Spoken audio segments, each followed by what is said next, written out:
Hey guys, welcome or welcome back to my channel. My name is Janhavi, and in today's video I'm gonna talk about a fantasy series, Flock of Air by Holy Black. So basically I have read this series almost 2 months ago in June, I guess.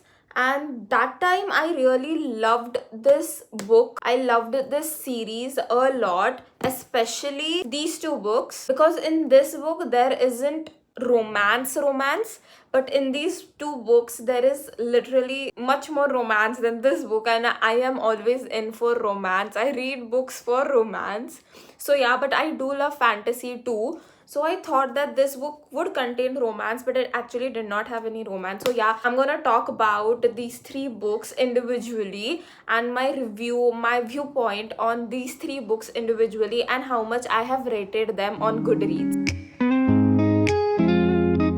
So first I'm gonna start with the first book in the series. I have rated this 4 stars. This book actually gave me enemies to lovers vibe, like actually, where both the leads seriously, to their depth of their heart, hate each other. Judy and Carden are literally everything. They would be literally folding laundry, and I would be so interested in that scene too. I'll start talking about the characters. So first, obviously, Judy. She is literally that moral gray female character where she is ruthless, is on a edge. I had lost count on how many times I wanted a character to do something, like throw a punch, because where the scenes were legitimately getting annoyed, I really wanted a character to do that. But Judy, she did literally everything I was thinking in my head. She legitimately did not beg for power, and she really did not want any man to save her. In the place where there are no humans, she literally survived on her own through her own guts. She wanted power and respect on her own terms, and she got all that by manipulating the fleas. And I was legitimately so impressed by her character. Like, she literally manipulated those fairies by being an human, and I really like that she manipulated them. She's legitimately selfless beneath all that cold face or cold personality she holds, and she's constantly underestimated, and I think that just what made her more powerful, and it was legitimately very satisfying to watch her character. Now I'll talk about our main lead, Carden. He's wicked. He is cruel, just as it says, and he is charming too. He is basically a very hot mess with a wine glass permanently attached in his hand. I have literally hated him through half of the book, I guess, like 50% of the book, and I think he deserved that hatred for the 50% of the book, because he was really the next level of cruel. From drowning attempts to public humiliation, he literally did everything to make Judy annoyed. But that is what made the shift very addictive. There was no hidden crush on Judy, or there was no "I liked you all along. I was bullying you because I liked you." No. Carden literally hated Judy. It just involved that obsession. Their chemistry was literally a blueprint of true enemies to lovers. The tension was so insane in this book. And the thing was, in this book, Carden wasn't the main thing. So, like, we don't know much about him, but we know that there is so much more to him. He is soft, he is lonely, he is a broken-hearted boy under all that cruelty he is living in. I would really read Carden's point of view, an entire book on his point of view, just to understand his thinking, his mind, and that chaos behind that grin which he keeps on giving Judy. Now I'll talk about the other characters, which are super annoying, because I did not actually like any of the other characters except for Judy and Carden. This is gonna be a spoiler alert to the people who haven't read this book, so I'll just put a timer over here so that you can directly go to that timing, so that there won't be any spoilers for you. So yeah, Basically, other characters now. Let's talk about the betrayal. I knew it was coming somewhere, and I really did not like her sister from the start anyway, and I knew that Loki did not like Judy. I knew that he was playing some game over there. I knew it from the start, but when it just like came up, I could not still believe it. Like, how can she do that? How can he do that? At first, I really thought that, yeah, like Loki might like Judy, but nope, he seriously did not. He was just playing games. That betrayal was insane. They just deserve their personal exile somewhere. Like, they need to go and die somewhere. Like, her sister was the biggest disappointment ever. Like, she was the sister who knew what Judy was going through, and still she backstabbed her. Like, what in the... And to talk about Loki, he is a charming psychopath with a fox eyes and is obviously a red flag. Their audacity, do you understand their audacity to betray Judy? Though I loved Vivi, her older sister. She was the real sister. She was the real one for Judy. She literally protected Judy through all the costs. Now I'll talk about Holy Black's writing. This is the first ever book or series, I can say, that I have read of Holy Black.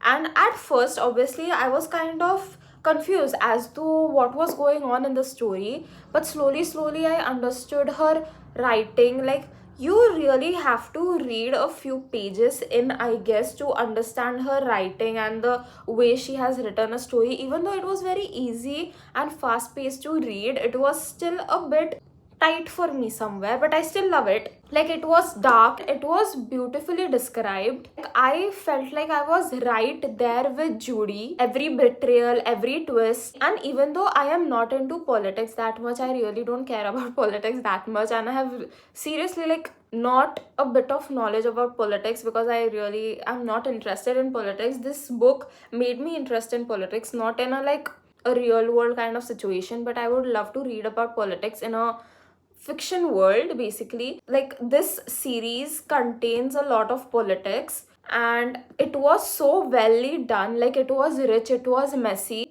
and at least in this books it was not boring. Like, as I said, first, the pacing is very slow at first, but once you get that heavy world building and all, and once you are in, you will be hooked. And just to be clear, at least this first book is not a romance book at all. It is political fantasy with a romance plot at a side. So if you are thinking that this is a romance book, it's not a romance book, not at least the first one. But if you want screaming, if you want high stake drama going on, I think this book is for you. So yeah, for me, this book in the series of The Fluke of Air was 4 stars.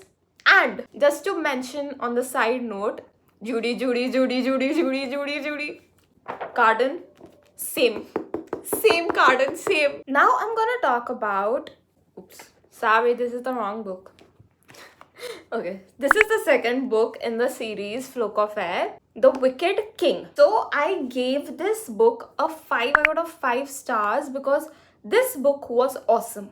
Like, the ending was jaw dropped. I did not see it coming at all.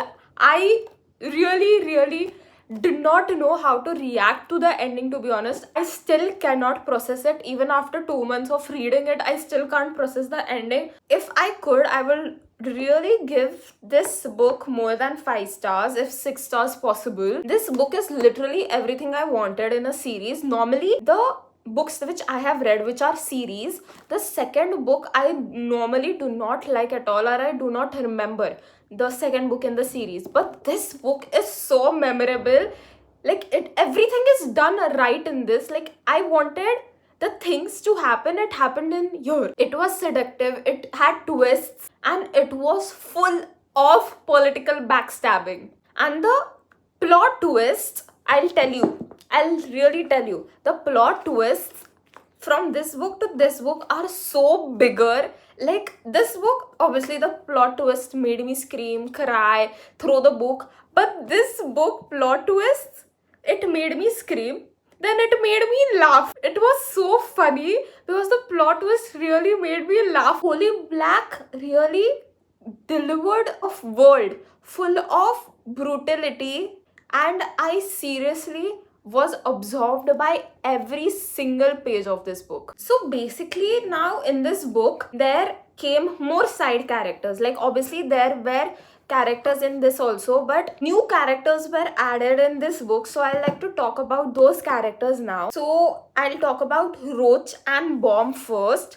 Like, they completely stole the scenes, especially when we got the glimpse of their pasts. The emotional depth added more weight to their stories, and it worked so well. And Vivi still remains my favorite person or favorite sister. Her character is just so good. I really love her perspective and the way she supports Judy. And I totally understand her perspective, to be honest, because she has been grown up as a fairy. Vivi really did not have to play any games. Like, she did not play any games with Judy, fight for what Judy did. Like, Vivi supported Judy in the good or a bad, and also gave her the advice as a big sister does. She was neither jealous of her, nothing. She just wanted a quiet, nice life, unlike Judy. And Vivi understood that thing. That's why I really love her perspective. Now I'll again talk about the characters, the main leads, Judy and Carden, because obviously their progress has been done from this book to this book.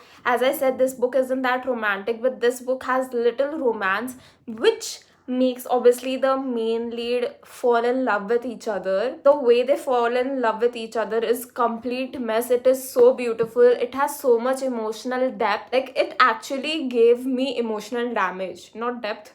It gave me damage. There is literally something going on there because they just are continuously together. They just orbit around each other. The way they push and pull each other, they just need each other. Like, even though they are hurting each other, they just need each other. They are always enemies and lovers. Like, they just cannot stay one thing at all. Like, Judy is content with the power she has. She legitimately clinges to that power because she wanted that. And Carden, for once, isn't content to be just a somebody's under man or anything.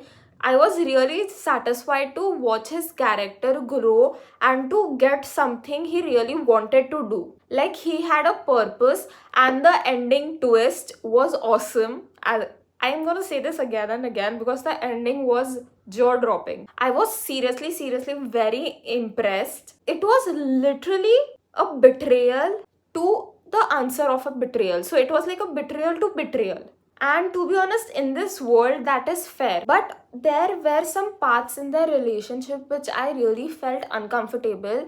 But considering this world, it kind of all made sense. Like, it was messy and complicated, but in this world, it made sense. This book really has so many reveals, so many twists, so many betrayals. Like, it's such a tiny book. Like, come on. It has literally so many things going on. Okay, so now I'm gonna talk about the last book in this series, which is The Queen of Nothing. And I gave this book a 5 stars. Like, just as I thought that the series would not get any better, it got more better in this book. Like, this book is legitimately the masterpiece.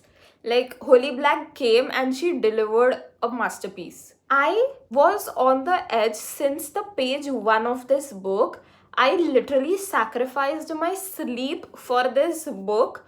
At night, I could not sleep because I kept thinking about what is going to happen next. So I had to read this book and sacrifice my sleep. And the way it all just unfolded just kept me glued to the page, like to every single chapter. The pacing was fast without feeling rushed at all. The action scenes were also action packed, and the conclusion of the book was pretty satisfying. Now I'll talk about the progress of Judy and Carden's chemistry, their relationship from these 2 books to this book, the last book. So basically, in this book, there were truly enemies to lover. In this book, they became something more than lovers, but the ending just made it all like they became enemies again. And then in this book, it is basically again enemies to lovers with something in the past. Every interaction was with intensity, and even though the romance is a subplot, it was still the heart of this book. At first I was like, why do people really love this series so much? Like, what is so much in this series? It's just another fantasy series. But now I understand why people love Judy and Carden so much. Judy really rises in this book a lot. Her character development is so nice as a sister, as a ruler, as a woman who is in love, is written so well. She's such a complex and an admirable character. Her strength and the way she navigates everything thrown at her makes her one of my favorite female protagonists. And Carden, where do I even begin with him in this book? In the conclusion, he's so charming, he's such a moral grey character, and he is so deeply layered. The quiet ways he has shown love, the sacrifice he has made, and the past that he had gone through, they just add so much depth to his character. To sum up, these books, this series has everything: politics, romance, action, betrayal, growth, and a whole lot of my heart. It has, I think everyone loves this book. It has everyone's heart in this. If you are a fan of dark fantasy, moral grey characters, or a good, real enemies to lovers, romance that burns, this book, this series is for you. This series will forever hold a very special heart in my place. I really love this series. So yeah, this was my review for The Flock of Air. So yeah guys, that's it for today's video. If you guys have any recommendation of any fantasy series or books just like this series, do comment down below, and I'll see you in the next video. Bye!